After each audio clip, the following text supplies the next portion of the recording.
আমার যদি টুপি পরার স্বাধীনতা না থাকে সেখানে তো জুতো মেরে চলে আসবো আমি। আমার যদি সেখানে নিজের পছন্দের কথা, নিজের ধর্মীয় স্বাধীনতার কথা বলা যদি না থাকে, অধিকার থাকে, সেখানে আমি থুতু নিক্ষেপ করে চলে আসবো আমি। রেখে দিয়ে যা তোর পথ, রেখে দিয়ে যা তোর রাস্তা, তোর রাস্তায় আমি নেই। কেন নিঃশ্বাস ফুরালি বাপ সব অন্ধকার। তখনও দাদাও পাশে নেই, দিদিও পাশে নেই।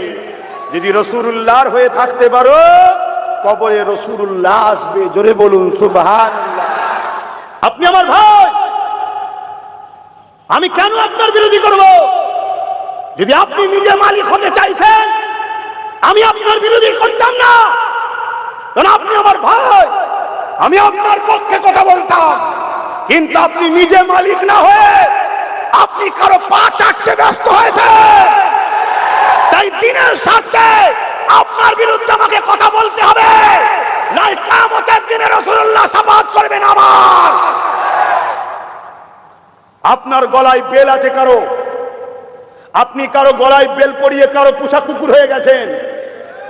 আপনি কারো হয়ে ভক ভক করছেন, আপনি সমাজকে বলে বেড়াচ্ছেন আমি কাকুতি বিনতি করবো কারো কাছে গিয়ে। আপনি নিজে প্রমাণ দিচ্ছেন আপনার নিজের পাওয়ার নেই ওখানে, আপনি কাকুতি বিনতি করেই আনবেন, এটা এখন থেকে প্রমাণ দিচ্ছে। তাই আমি বুঝতে পেরে গেছি, আপনি যদি নিজে স্বতন্ত্র, নিজের ক্ষমতা, নিজের পায়ে দাঁড়াতেন, কেউ যদি আপনাকে টিউনিং করার না থাকতো, কারো হাত আপনার মাথায় যদি না থাকতো, আপনি নিজে বলেছেন আমার মাথায় হাত আছে, মাদ্রাসার দুশমনের হাত। যে বলেছে কোরআন শেষ হয়ে যাবে, তার হাত আপনার মাথায় আছে, আপনি স্বীকার করেছেন। অতএব কোরআনের দুশমনের হাত যদি আপনার মাথায় থাকে, আপনার মতো ভাই দিয়ে কখনো দ্বীন ইসলাম ও মুসলমানদের কল্যাণ হতে পারে না। কথা কি আমার ভুল বুঝছেন আপনারা? এখন অস্তিত্বের লড়াই, আগামী দিন আমার কবর থাকবে কিনা সেই লড়াই, আগামী দিন আমার মসজিদ মাদ্রাসা থাকবে কিনা সেই লড়াই, আগামী দিন এই বাচ্চাগুলো মোহাম্মদ রাসূলুল্লাহর কলমা পড়তে পারবে কিনা সেই লড়াই, আগামী দিন আমাদের ঘরের বেটিগুলো সতীতা বাঁচাতে পারবে কিনা সেই লড়াই, আগামী দিন আমাদের ঘরের মেয়েগুলো নিকাব বোরখা পরে বাইরে বেরোতে পারবে কিনা সেই লড়াই। পাশাপাশি রুজি রুটির তো লড়াই আছেই আছে। কিন্তু আমি যতটুকু জানি, ৭৯ বছর দেশ স্বাধীন হয়েছে, আমরা খেতেই খাচ্ছি, তাই তো নাকি? কিন্তু আজকে আমার অস্তিত্বের লড়াইয়ের সামনে আমার ভাইও যদি সামনে দাঁড়ায়, আমি মসজিদের পক্ষে, কবরস্থানের পক্ষে, ঈদগার পক্ষে, কোরআনের পক্ষে দাঁড়াবো না আমার ভাইয়ের পক্ষে দাঁড়াবো? কথা বলেন আপনারা, আওয়াজ দেন, আপনারা আওয়াজ দেন। আমার কাছে কোরআন আগে না আমার বাপ মাগে, আমার কাছে কোরআন আগে না আমার মসজিদ মাদ্রাসায়, আমার কাছে কোরআন আগে না আমার ভাই আগে। আপনি বলুন, আপনাদের কাছে কোরআন আগে না আপনার সন্তান আগে? আপনার কাছে কোরআন আগে না আপনার রাসূলের দ্বীন আগে?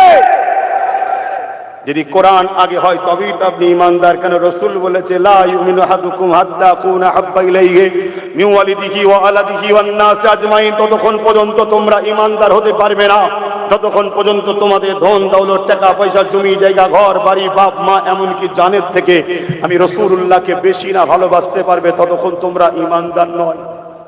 শুনছেন? হ্যাঁ আমার ছেলে, তোমরা আমার ভাই, তোমাদের মধ্যে অনেক ভুল আছে। দাঁড়িয়ে যাচ্ছ ভুল, মাথায় টুপি পরো না ভুল, নামাজ কাজা করছো ভুল, রোজা কাজা করে ফেলছো ভুল, গান শুনছো ভুল, ফাংশন গেছো ভুল, সিনেমা দেখেছো ভুল, আরো ইত্যাদি ইত্যাদি পাপ করেছো ভুল। কিন্তু তোমরা দ্বীনের দুশমন নয়। তোমাদের এই ভুল কাল আল্লাহ চাইলে মাফ হবে। এই যে মুরব্বীরা বসে আছে, একটা সময় তোমাদের বয়সে একটু ভুল হয়েছে না হয়নি? এখন হয়। এখন আল্লাহ করে নামাজি, দাড়িওয়ালা, টুপিওয়ালা, হাজি হয়ে আল্লাহওয়ালা হয়েছে।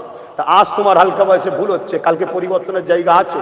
কিন্তু তুমি যদি মাদ্রাসা ভাঙার দুশমন হও, তুমি যদি মসজিদের দুশমন হও, তুমি যদি কোরআনের দুশমন হও, তোমার বাঁচার রাস্তার আছে। হ্যাঁ, আর আমি যদি সত্যি তোমাকে ভালোবাসি, আমি তোমাকে তো রুকার আপ্রাণ চেষ্টা করব। কমসে কম তোমাকে বাঁচাতে গিয়ে যদি তোমাকে ঘরে বেঁধে রাখতে হয় তাও ভালো, কিন্তু তোমাকে বেঈমানের হাত থেকে বাঁচানো দরকার আছে না? নাই? তার জন্য চেষ্টা তো করবো। আল্লাহ তোমায় হেদায়েত দিক, আল্লাহ আমাকেও আমাদেরকে হেদায়েত দিক। বলুন আল্লাহুম্মা আমিন। আমার কথায় কেউ কষ্ট বেজার হচ্ছে? আপনারা কি ভাবছেন ভাই ভাই ঝগড়া? এই বলুন, নবীর চাচা, নবীর চাচা, নবীর পরিবার আরেকটা গিয়েছিলেন হযরত আবু বকর সিদ্দিক, আর তিনার ছেলে বদরের ময়দানে, ছেলে ছিল আবু জেহেলের দিকে, আবু বকর সিদ্দিক নবীর দিকে। লড়াই হয়ে যাওয়ার পর একদিন ছেলে এসে বাপকে বলছে, আব্বা সুযোগ পেয়েছিলাম, কিছু বলিনি। হযরত আবু বকর সিদ্দিক বলছে, যার কুদরতি হাতে আমার জান আছে, আমি যদি তোকে পেতাম ধর থেকে কল্লা আলাদা করে দিতাম, কেন আমার কাছে তুই আগে না নবী আগে। পরবর্তীতে ওই ছেলে হিদায়েত হয়ে ইমানের কলেমা পড়েছে। জোরে বলুন সুবহানাল্লাহ। কথা বুঝে আসছে না? না, মনে রাখবেন, যুগে যুগের ইতিহাস আমাদেরকে জানতে হবে। এই যে মসজিদে আকসা বেদখল হচ্ছে না, হয়নি, এর পিছনে মুনাফিকদের হাত আছে। একটু বলবো মসজিদ আকসার ইতিহাস কি গো? সবাই হাত তুলে বলুন, শুনতে চান? শুনতে চান? তাহলে হাত তুলে একটু নারা দিন একবার, নারে তাকবীর। আরে জমিন আসমান কাঁপিয়ে আওয়াজ তুলুন, নারে দিবে কুরআন ও সুন্নাহ, কুরআন ও সুন্নাহ, দ্বীন ইসলাম, দ্বীন ইসলাম, ভারতবর্ষ নারে দিবে। এদেশ আমাদের, এদেশ, জোরে বলুন, বুকে হাত দিয়ে বলুন, এদেশ, এদেশ। কোন মায়ের লাল নেই আমাদেরকে তাড়িয়ে দিতে পারে, কিন্তু আমরা যদি ভুল করি, নিজেদের ভুলে একটু ক্ষতি হতে পারে, নিজেদের ভুলে একটু ক্ষতি হতে পারে। সেই ক্ষতিটা কেমন একটু বুঝাচ্ছি। ঘরে মুরগি পোষেন কি গো? বলবেন তো? আমরা দেখবেন মুরগি ধরার জন্য কি করি? চাল দিই। মুরগি খুঁটে খুঁটে খেতে করে যাচ্ছে, আর আমরা চালটাকে আস্তে আস্তে দিতে দিতে দিতে দিতে দিতে দিতে ঘেরার মধ্যে নিয়ে যাই, লাইন করে, তাই তো নাকি?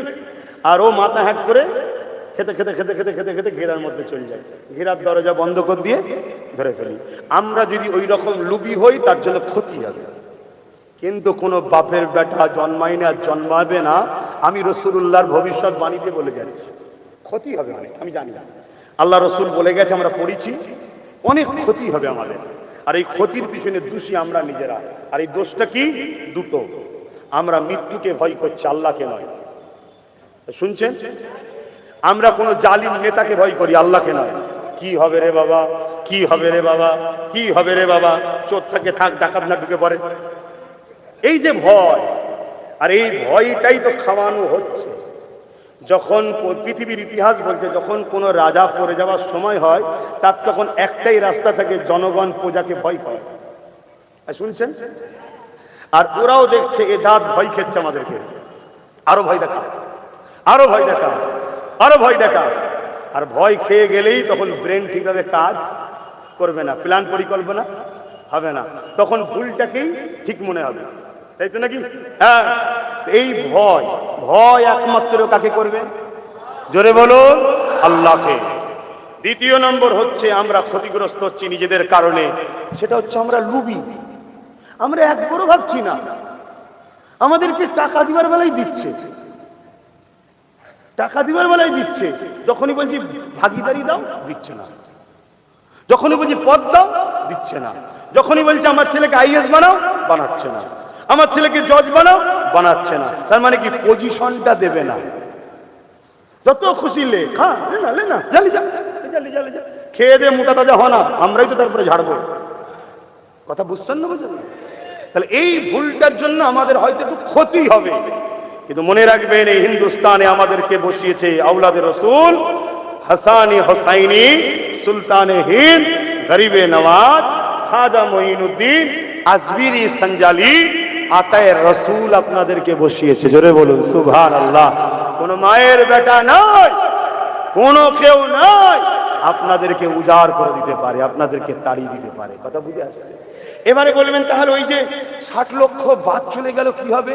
ওটাও দেখুন আমাদের দোষী হয়েছে। আমাদের দোষ হয়েছে না? না, আমার কথা রেগে যাচ্ছেন নাকি? মনে কষ্ট পেচ্ছেন? কখনো আমাদের দোষ আছে না? না, কথা বলুন। যখন কারো হাতে ছিল, যেখান থেকে কাঁড়া সম্ভব, তখন আমরা আন্দোলন করিনি, তখন আমরা নাকে তেল দিয়ে ঘুমোচ্ছি, আরে দাদা দিদি আছে দেখে নেবে। আর এখন চলে গেছে যখন অন্যজনের হাতে, এখন আর কিছু লাইন নেই, তখন আমরা হুড়োহুড়ি করছি। শুনছেন না শোনেন? হ্যাঁ, মনে রাখবেন এই ভারতে আরো রাজ্যে এসআইআর হচ্ছে, পশ্চিম বাংলার মতো কোন রাজ্যে এই অসভ্যতাটা হয়নি।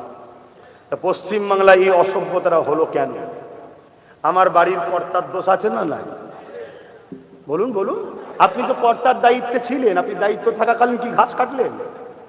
কথা বলছেন না কেন? তাহলে আপনি সাপ হয়ে কামড়েছেন আর ভেতরে গিয়ে সই করে এসছেন। সই না করলে ঢুকলে কি করে?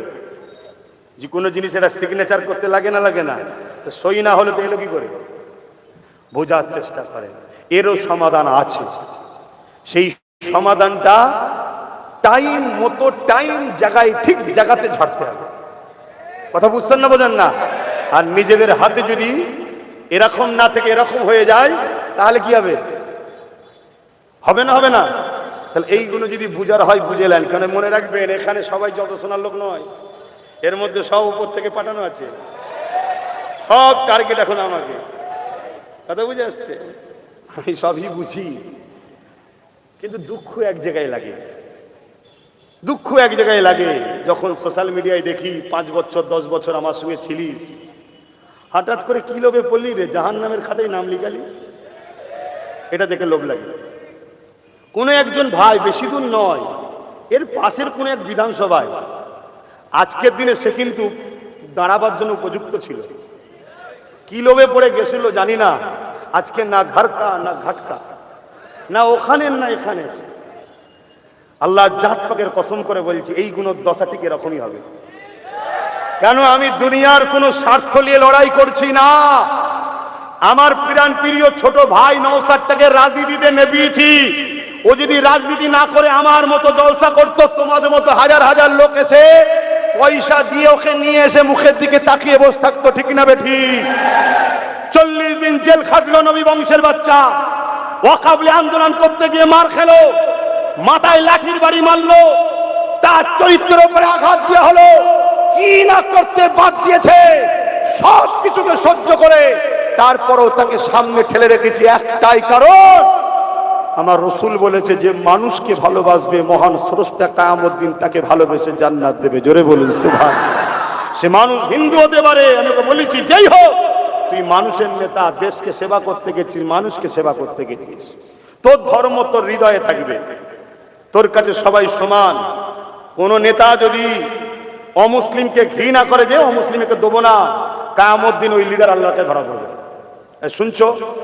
এর নাম ইসলাম। তাহলে আজকে আপনি আমায় ভালোবাসেন বলেন, আপনারা আমার ভাই হন বলেন, আর আমার ভাইকে যারা 40 দিন জেল খাটালো, আমার ভাইকে যারা ওয়াকাবলি আন্দোলন করার জন্য জেল খাটালো, আমার ভাইয়ের যারা মাথা ভাঙলো, তারা যদি ক্ষমা চেয়ে নিত আলাদা কথা ছিল, ক্ষমাও চাইলো না, তার সঙ্গে তুমি গলায় গলায় মিলবে আর আমার কাছ থেকে ভালো কিছুর আশা করবে, এটা হতে পারে ভাই? বলেন আপনারা করবেন? আপনারা করবেন? এরপরও আপনাদেরকে বলছি আল্লাহকে ভয় করেন, নবীকে ভালোবাসেন, দুনিয়াদারি করতে হবে, সংসার দেখতে হবে, কারবার দেখতে হবে। বলুন এত আঁচড়ে আঁচড়ে লাভ কিছু হচ্ছে? আর আল্লাহর উপরে ভরসা করুন, দেখবেন সব পেয়ে যাবেন, সব পেয়ে যাবেন। আসেন আমি দুটো ছোট্ট কথা বলবো। প্রথম কথা হলো, আপনাদের এই আমডাঙ্গার পাশে ভাটপাড়াতে এক এমএলএ রয়েছে, কখন কোন দলে থাকে বোঝা বড় মুশকিল।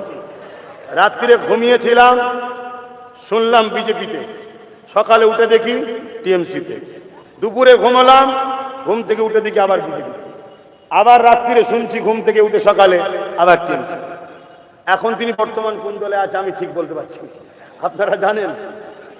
আচ্ছা যাক, যে দলে থাকুক, আমার প্রশ্ন ওটা নয়, আমার প্রশ্ন এটা, ও যখন টিএমসিতে ছিল আজানের বিরুদ্ধে মামলা করেছিল, রাজ্য সরকার যদি আমাদের দরদি হয় তাহলে আজানের বিরোধী মামলাকারীকে নিল কেন? আসানসোলের দাঙ্গার মূল আসামি যার দিকে ইশারা আছে, আসানসোলের ইমাম রশিদির ছেলেকে যে কতল করার মূল অভিযোগে যার নাম, তাকে রাজ্য সরকার যদি মুসলিম দরদি হয়, ইমাম দরদি হয়, তাকে নিয়ে কেন মুসলিম অধ্যুষিত এলাকায় দাঁড় করালো, দ্বিতীয়বার আবার রাজ্যসভায় পাঠালো? হাই রে আমার ভাই, তোকে দেখে মাঝে মাঝে আমার আফসোস হয়, তুই তো কমসে কম এই দাবিটা করতে পারতিস যে কোনো ভোটে ভোটে দাঁড়াবো না, 3 জন রাজ্যসভায় যাবে, 2 জন অমুসলিম দিচ্ছ দাও, একটা আমাকে দাও, আমি যাব, এইটুকু তো দাবি করতে পারতিস। এ থেকে বোঝা যাচ্ছে তোকে ছেঁড়া ক্যাতার মতো ব্যবহার করছে। শুনছেন তো নাকি?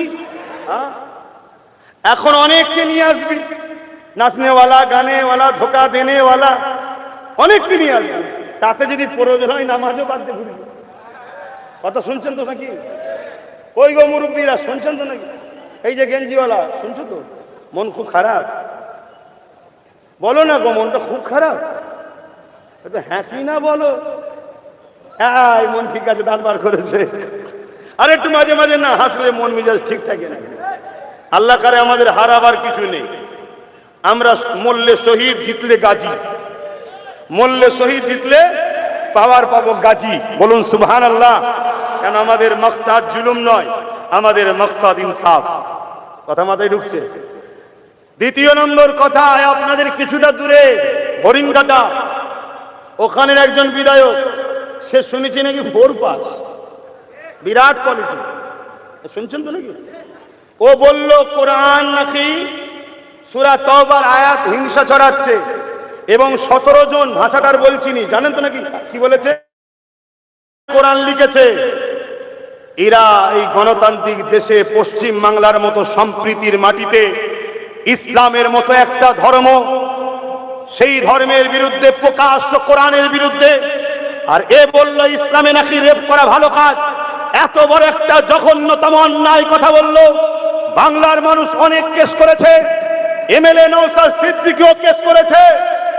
আমাদের সরকার যিনি বিগত দিনে ছিল, এখন তো এক্স, যিনি ছিলেন, তিনি যদি সত্যি মানবতা প্রেমিক হন, সংখ্যালঘু দরদি হন, এদের বিরুদ্ধে কোন রকম একটা মুখে কথা বলেছিল? কথা বলুন, কথা বলুন। তাহলে কি বুঝছে? কোরআনের বিরুদ্ধে কেউ বললে,